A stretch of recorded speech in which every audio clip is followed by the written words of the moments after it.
السلام علیکم ورحمۃ اللہ وبرکاتہ۔ بسم اللہ الرحمن الرحیم، نحمدہ ونصلی علی رسولہ الکریم، اما بعد۔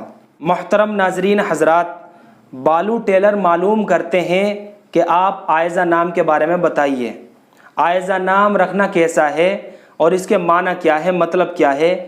کیا بچی کا عائزہ نام رکھا جا سکتا ہے یا نہیں؟ تو چلیے اس نام کی معلومات کو سمجھتے ہیں۔ تو آپ عائزہ نام کی معلومات کو اچھی طرح سمجھ لیجئے۔ اگر ہم عائزہ کو زا کے ساتھ پڑھیں گے تو اس نام کے معنی آئیں گے مفلس۔ اگر زا کے ساتھ پڑھتے ہیں تو اس نام کے معنی آئیں گے مفلس۔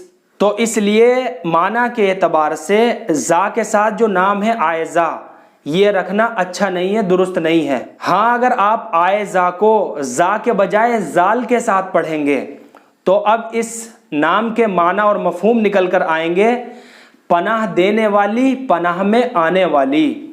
تو معنی اور مفہوم کے اعتبار سے یہ دوسرا لفظ بہتر لگتا ہے پہلے لفظ سے جو زا کے ساتھ عائزہ ہے۔ جو زال کے ساتھ عائزہ ہے اس کے معنی اچھے ہیں، زال کے ساتھ جو عائزہ ہے اس کے معنی ہے پناہ میں آنے والی، پناہ لینے والی۔ تو یہ معنی اور مفہوم بہت اچھے ہیں۔ تو اگر آپ اپنی بچی کا نام عائزہ رکھنا چاہتے ہیں یا پہلے سے ہی عائزہ نام رکھا ہوا ہے تو آپ اس نام کو، عائزہ نام کو زا کے بجائے زال کے ساتھ پڑھیں اور زال کے ساتھ ہی لکھیں، کیونکہ اس نام کے معنی اور مفہوم اچھے ہیں۔